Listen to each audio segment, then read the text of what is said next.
Saya adalah warga Surabaya yang tinggal di daerah Kecamatan Bubutan dan Kelurahan Tembok Dukuh. Saya tinggal bersama adik saya. Saya adalah penyandang cacat mata dan adik saya adalah seorang cacat mental yang kelainan jiwa. Hanya itu yang kami punya. Kami berdua tidak menikah dan kami adalah seorang lansia. Kami berdua adalah masing-masing adalah sudah lansia. Terus kami ini untuk menyambung hidup karena sudah tidak punya siapa-siapa, orang tua dan saudara kami yang normal semuanya sudah pergi menghadap Sang Ilahi. Jadi kami ini harus berusaha sendiri. Untuk itu saya ini membuka kios kecil-kecilan yang semampu saya karena adik saya juga tidak bisa diharapkan karena dia kelainan jiwa dan memang IQ-nya juga di bawah rata-rata. Saya berjualan semampu saya.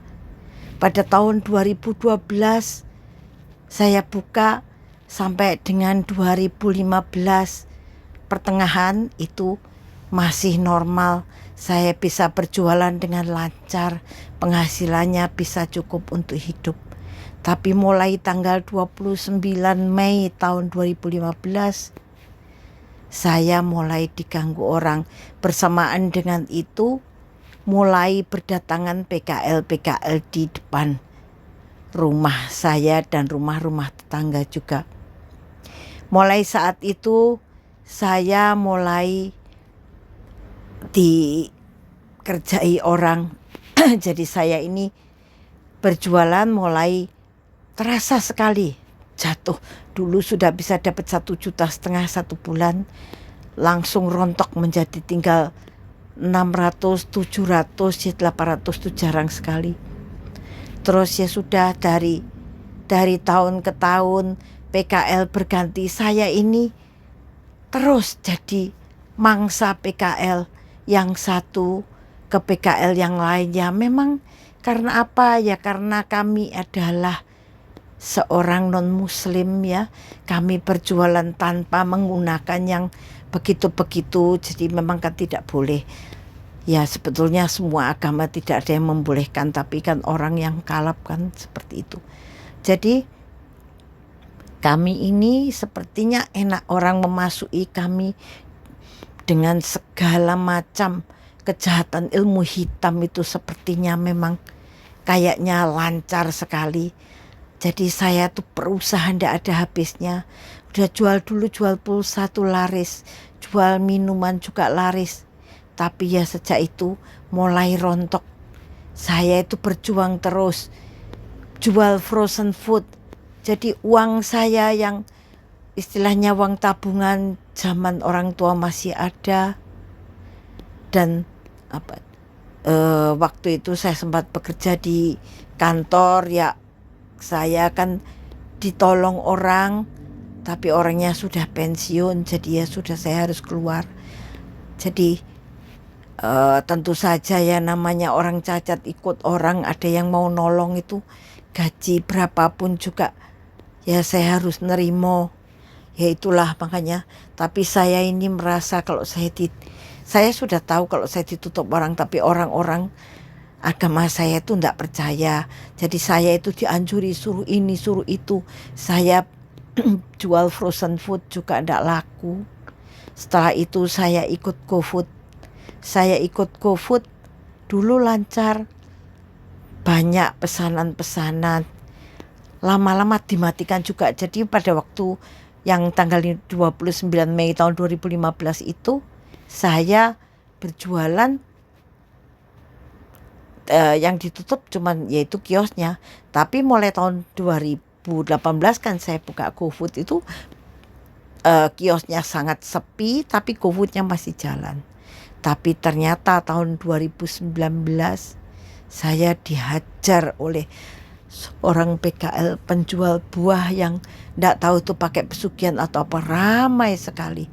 Jadi dia berjualan mepet dengan pintu saya. Nah, otomatis yang beli karena dia itu ndak tahu jenisnya yang dipakai itu apa, tapi ramenya sudah nggak masuk akal dengan model jualannya yang cuma doprok di bawah, tapi ramenya tuh luar biasa. Nah, terus sepeda motor, mobil tuh rapat sekali. Jadi driver yang ngambil pesanan ke saya itu mereka protes karena mereka akhirnya parkirnya di tempat yang jauh.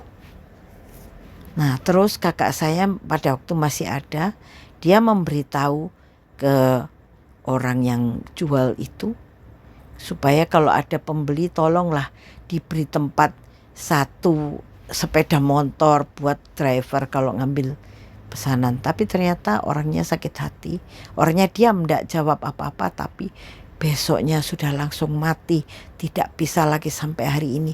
GoFoodnya yang itu sudah mampet, ndak bisa. Kalau toh ada pesanan tuh 1 bulan belum tentu satu, kadang jadi hanya 1 kilo ayam aja menghabiskannya sudah ndak tahu tuh bisa berbulan-bulan. Ya gimana ya, ya lama-lama harus dimakan sendiri. Sudah setelah itu saya berjualan lagi, berusaha terus saya berjualan es. Ya baru 6 hari juga sudah diancam sama salah satu PKL. Katanya pokoknya kalau dia jualan saya ndak laku, dan besoknya sudah langsung hancur, ndak bisa laku.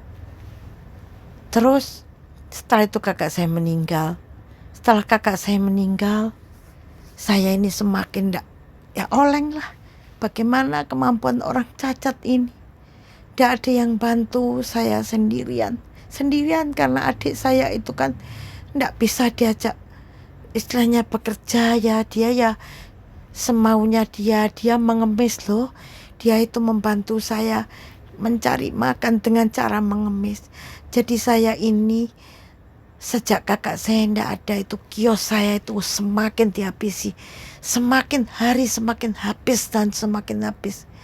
Ada maesan ditaruh di bawah jendela, ada tanah kuburan juga ditaburkan di depan kios saya. Pokoknya segala macam itu ada. Ya setelah itu tambah hari penghasilan saya tambah habis. 400 turun 300, turun 250. Bulan lalu menjadi 200, dan bulan ini sudah tanggal 13 saya baru dapat 52.000 selama 13 hari kerja. Saya ini bingung. Ya namanya orang kalau tidak punya ekonomi yang cukup, orang takut mendekat. Bahkan famili saya juga sudah takut mendekat kepada kami. Jadi saya ini seperti tidak punya siapa-siapa. Hanya istilahnya bergantung dengan belas kasihan teman saya. Ya saya punya tabungan, tapi kalau dibandingkan dengan zaman sekarang kayaknya ya sudah. Tabungan tuh kalau sekarang kalau saya jualan ndak pernah laku. Terus tabungan itu dihabiskan terus, sementara adik saya ini kelainan jiwa. Kalau sewaktu-waktu kumat dia harus ngamar, dia harus masuk asrama. Itu mahal sekali kalau di asrama, karena adik saya itu kasusnya berat, bukan kasus kelainan jiwa yang biasa. Tapi kalau nggak kumat ya enggak, tapi kalau sudah kumat ya, kalau sudah marah-marah ya sudah enggak karu-karuan. Jadi saya ini seorang diri. Tapi saya merasa bahwa kios saya ini disihir oleh satu dari antara orang yang berjualan di depan rumah saya. Saya tahu orangnya, tapi saya enggak mau ngomong di sini. Ya, jadi kenapa kok saya tahu kalau disihir? Setiap hari yang beli hanya 1 orang, si A terus, orangnya nggak ganti, si A terus yang beli, dan yang dibeli tetap satu, yaitu air mineral Itu aja setiap hari. Kalau toh misalnya 2 air mineral juga dia yang beli, mungkin dia ngelak atau bagaimana, dia beli lagi air mineral. Jadi bagaimana, saya ini bingung, saya ini stres sekali. Ya mungkin saya bukan melarat, tapi saya ini bingung. Saya ini kepingin bisa bekerja. Saya kalau mengandalkan tabungan, kalau saya sakit bagaimana? Kalau adik saya sakit bagaimana? Terus saya ini bingung. Namanya orang bekerja dan juga harus dapat penghasilan, tapi saya tidak tahu orang itu betul-betul ganas. Tidak tahu saya ini tidak ngerti dia ini apa yang dipakai, tapi aduh, setengah mati. Kadang saya itu tempo hari dibantu orang. Teman saya itu kasihan sama saya. Dia bilang, kamu tak kasih uang, kamu beli mesin cuci ya. Kamu beli mesin cuci, sekarang ada mesin cuci yang mini, supaya kamu ndak sakit karena kamu sendirian. Ya sudah, amanatnya seperti itu ya saya belikan. Tapi rupanya pada waktu mesin cuci mini itu dikirim, orang yang bersangkutan itu melihat. Dan sejak itu semakin habis rezeki saya. Dia tidak tahu, mungkin pikirnya dia sudah nutup rezeki saya, kok saya masih bisa beli mesin cuci. PKL yang lain tidak ada yang peduli, tapi dia sangat ingin tahu. Pada saat mesin cuci itu boxnya dilepas dari motor, karena memang kecil ya, jadi dibawa dengan sepeda motor. Dia itu seliweran terus ingin tahu. Dan sejak itu makanya saya belinya itu kan akhir Oktober, karena dikasih uangnya juga pada waktu itu. Terus bulan November saya mulai jatuh. Saya bulan lalu mulai dapat 200. Padahal biasanya masih 250, 275. Ya bulan lalu saya langsung runtuh jadi tinggal 200. Dan bulan ini semakin runtuh. Yaitu tadi 13 tanggal. Saya hanya mendapatkan uang 52.000. Apapun yang saya jual, saya ini sampai capek. Karena tidak ada orang non-muslim yang percaya kalau saya ini kena sihir. Apa mungkin sebuah kios berjualan yang beli selalu sama, itu terus, dan yang dibeli juga itu terus. Jadi saya tuh satu hari paling banyak itu dapat 4.000. Ya itu makanya saya ini bingung. Saya ini stres. Saya tidak bisa bayar PBB. Saya menangis. Saya bingung. Saya takut. Saya, orang tua saya itu pejuang. Kami ini bukan tipe orang yang suka melanggar. Saya ini tidak tahu saya harus bagaimana. Saya tidak ingin merepotkan banyak orang, tapi rupanya saya ini sekarang juga sudah mulai, kesehatan saya juga sudah mulai terganggu. Nggak tahu, saya ini bingung, saya harus bagaimana. Orang yang menyihir saya itu sangat iri dengan saya. Saya tahu itu karena dia pernah memarahi kakak saya. Dia bilang, enak sampean rumahnya besar, sampean bisa bekerja berjualan di rumahnya sampean sendiri, tidak seperti saya ini. Kalau saya berjualan saya harus mendorong rombong. Padahal anaknya itu loh sudah enak. Tapi yang namanya manusia tidak tahu. Justru itulah, padahal saya ini, rumah saya ini besar karena ini rumah nenek, karena rumah kuno yang sudah hancur. Tapi orang masih tega. Sudah tahu kalau ini tinggal orang cacat yang berjuang mencari makan, tapi dia tega untuk mematikan rezeki saya. Saya ini bingung. Saya bingung. Kalau saya ini gimana ya? Saya itu cuma takut dengan PBB. Orang cacat itu butuhnya tidak banyak, Tapi ya memang saya dengan PBB itu, saya menunggak PBB itu saya sangat takut. Saya sangat takut. Terus bagaimana saya harus menghabiskan tabungan saya untuk membayar PBB? Saya bingung. Kalau saya harus pindah rumah pun saya juga tidak sanggup. Karena mata saya ini kurang bisa melihat. Saya ini bisa hidup di rumah saya ini karena dulu atas bimbingan kakak saya. Sehingga segala sesuatu yang bisa saya jalankan yaitu atas bimbingan kakak saya. Tapi kakak saya sudah tidak ada. Saya hidup dengan adik saya. Kalau saya harus pindah rumah, mungkin saya bisa gila atau segera mati. Karena saya tidak tahu, saya tidak bisa hidup. Karena adik saya kalau diajak ngomong sudah tidak nyambung. Jadi saya ini bingung, saya harus bagaimana. Kalau beras ya masih bisa beli di gereja. Tapi saya ini memang cuma satu yang jadi beban pikiran. Lah ya saya ini bagaimana caranya saya bisa membayar PBB? Apakah saya harus menghabiskan tabungan saya untuk membayar PBB ini? Saya bingung sekali. Saya tidak mau merepotkan orang. Saya tidak tahu. Saya ini jadi korban PKL dari tangan ke tangan. Ya karena saya non muslim. Karena agama saya sendiri tidak percaya. Walaupun saya ngomong bahwa pembeli saya cuma satu. Dan pembeliannya juga selalu itu setiap hari. Saya tidak pernah bisa mendapatkan pembeli orang lewat. Atau orang di jalan. Namanya orang berjualan kan pembelinya kan bisa ganti-ganti.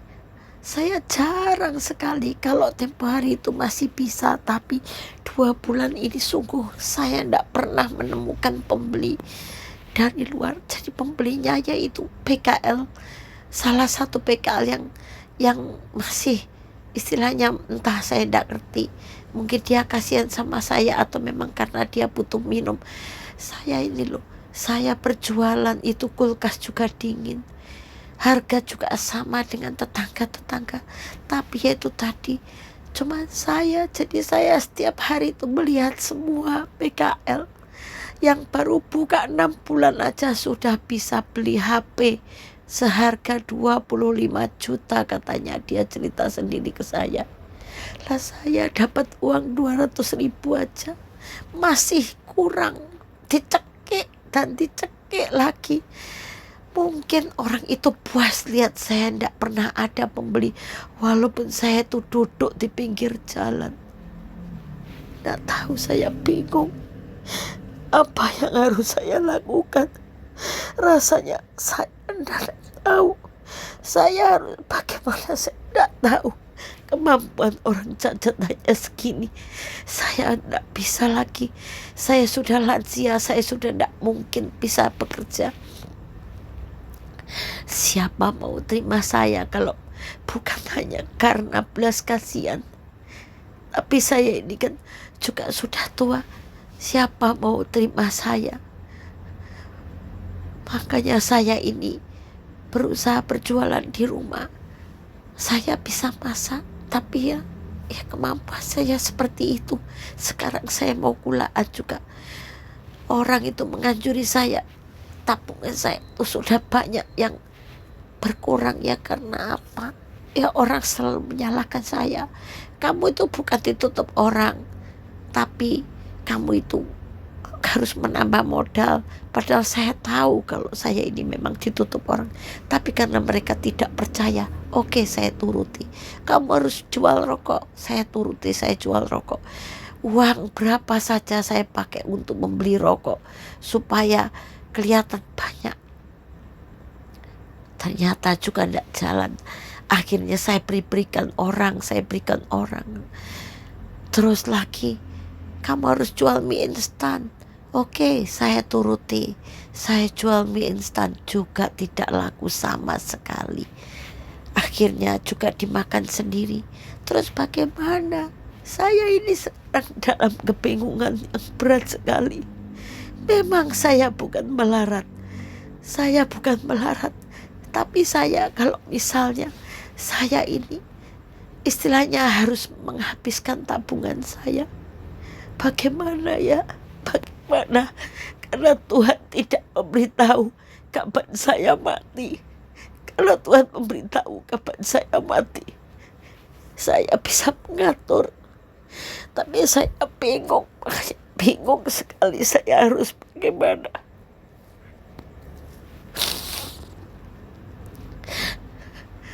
Saya tidak tahu. Saya mau curhat kemana saya tidak tahu. Saya ini dengan seperti ini, orang yang pokoknya orang yang seharusnya itu bertanggung jawab atas hidup 2 orang cacat ini, justru mereka jauh.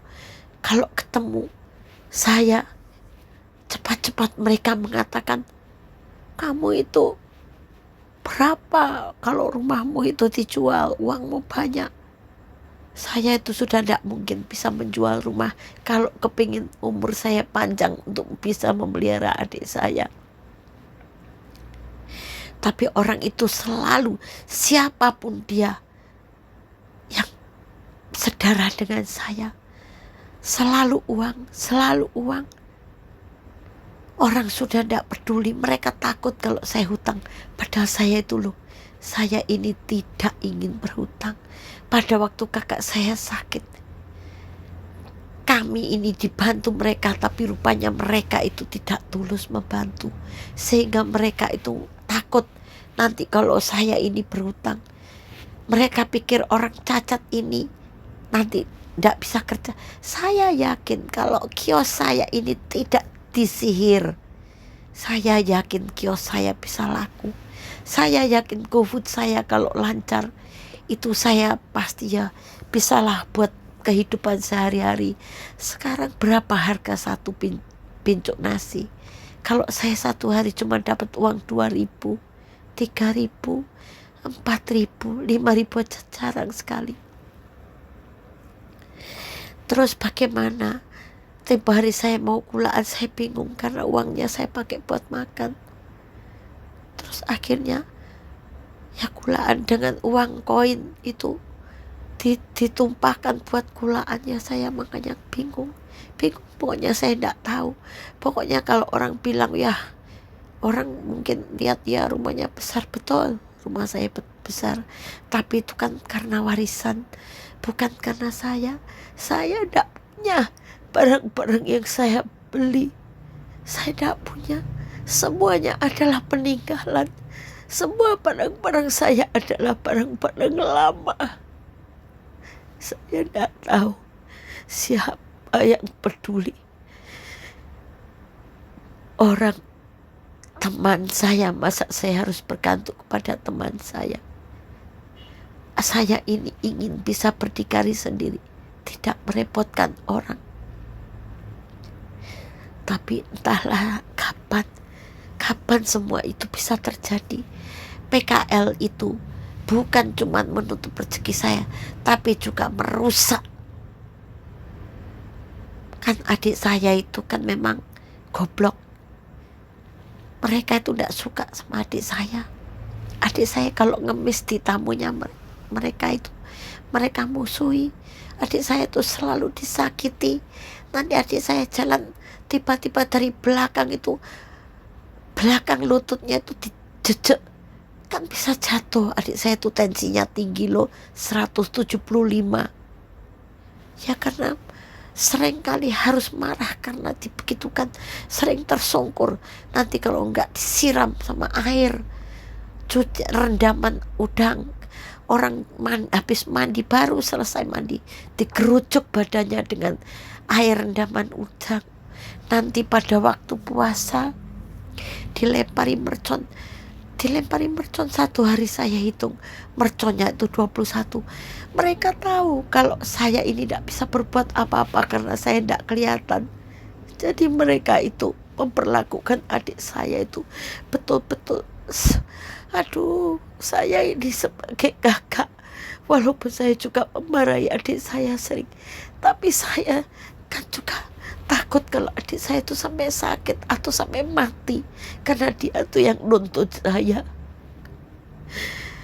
Kalau tempo hari itu pada waktu puasa dilempari mercon, bukan dikageti saja, merconnya dilemparkan ke badan. Di kaki adik saya tuh banyak kan apinya, mercon sampai merah-merah. Berapa hari, setiap hari itu orang itu beli mercon tuh dipamerkan adik saya.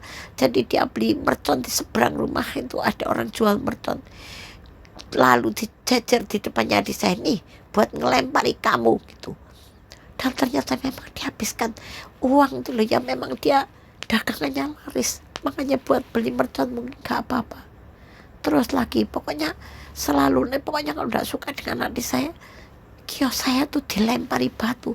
Lah saya ini kios saya itu semi permanen, dari triplex, jendelanya dilempari sampai bolong-bolong. Aduh, saya itu pokoknya PKL di depan itu betul-betul bukan cuma mematikan rezeki saya. Kalau bangunan itu rusak, saya juga tidak bisa memperbaiki. Saya tidak tahu saya harus bagaimana, tidak tahu. Saya tidak tahu. Saya juga rindu kalau saya bisa kembali berusaha bersih dari kejahatan ilmu hitam. Tapi saya tidak tahu. Saya kalah. Saya non muslim. Dan saya non pri. Orang mikir kalau saya non pri itu tuh saya kaya. Saya tidak tahu. Tidak tahu. Saya buka selalu terlihat tutup. Nanti orang enak-enak dulu lagi makan, tiba-tiba lihat setan, orangnya lari. Aduh, banyak kejadian di kios saya. Sekarang ini walaupun saya berjualan di depan tuh, kadang-kadang orang tuh mungkin tidak lihat meja saya di depan. Orang tuh kadang mau nabrak meja saya ya, karena apa ya, mungkin mereka tidak lihat kalau di situ ada orang berjualan. Saya tidak tahu, saya di dalam tidak laku sampai saya keluar karena terpaksa. Memang PKL itu, saya tidak menyalahkan PKL, orang kasihan dengan PKL. Tapi PKL itu justru penghasilannya besar-besar loh.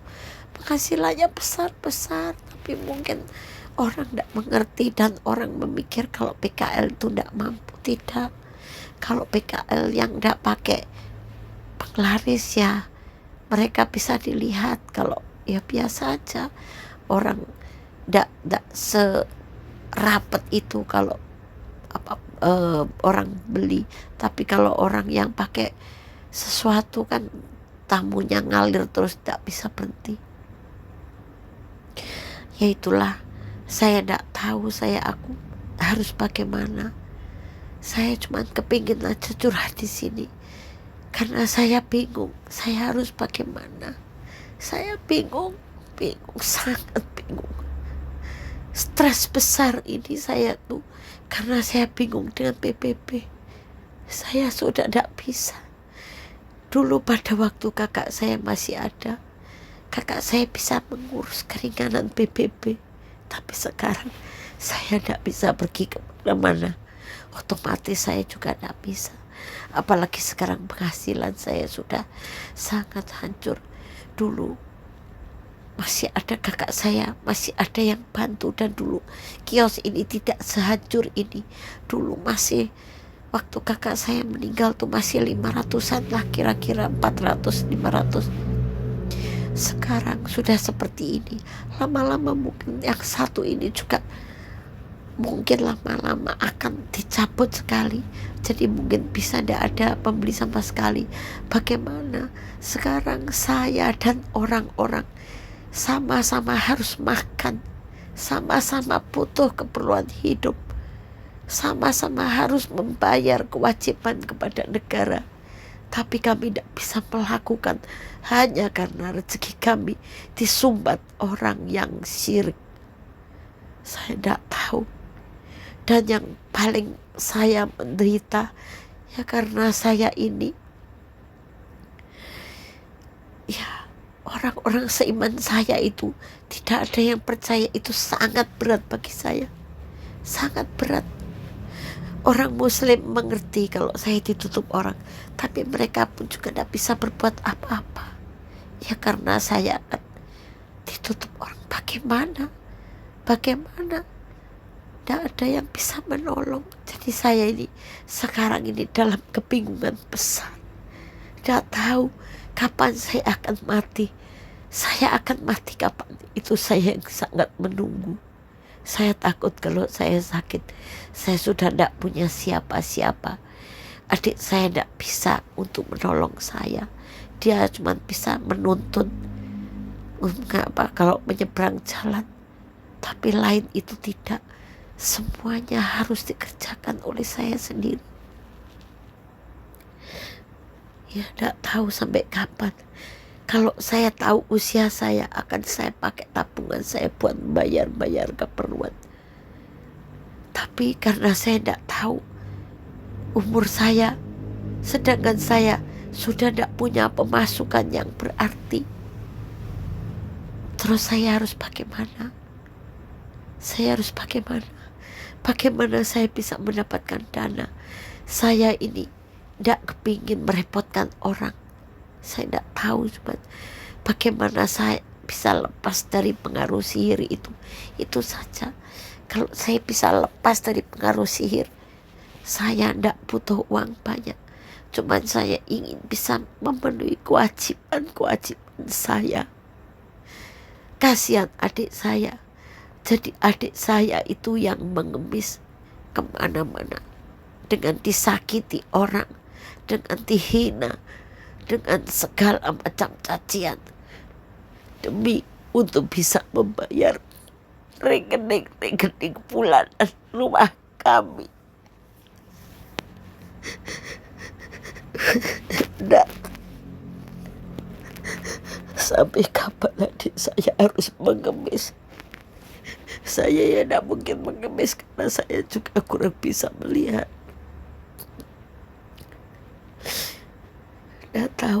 Saya tidak tahu harus apa saya ini. Semoga saja penderitaan ini segera berlalu. Semoga orang yang menyihir saya segera insaf dan tidak melakukannya lagi. Tapi yang pasti saya sangat merasakan setelah saya membeli mesin cuci mini itu, rezeki saya langsung jatuh sejatuh-jatuhnya. 1 bulan hilang 70.000. Itu luar biasa bagi saya. Sekarang bulan ini entah saya akan dapat berapa. Saya juga tidak tahu. Masa sampai tanggal 13 hanya 52.000.